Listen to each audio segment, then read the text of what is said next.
Assalamualaikum geng. Kita kat mana? Kita kat MMA Food Court S-Park Senayan. Jom.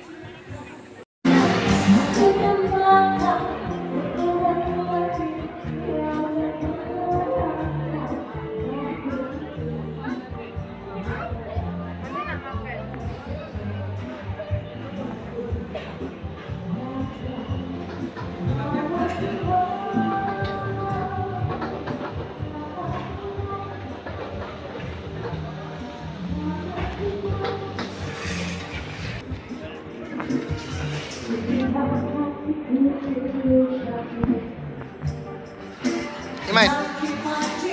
Iman sini.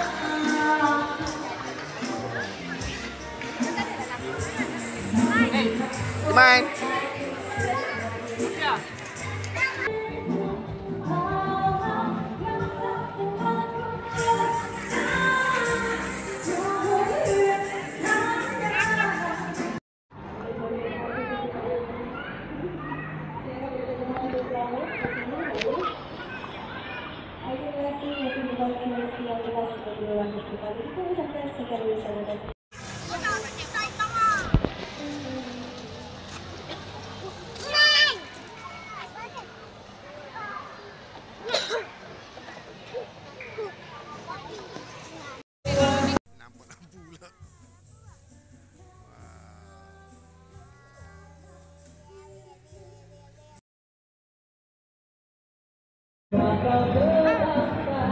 Okey, kuih tiaw dah sampai.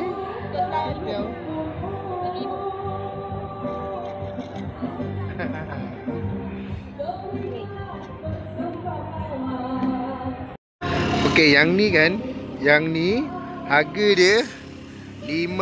Macam kuih tiaw kosong harga dia RM5. Murah kan? Air dia RM3. Kalau ada limau RM4. Okay. Sate dia RM1 40 sen satu. Paduan RM1 40 sen satu. Tengok. Tengok tu sate. Wow, sedapnya.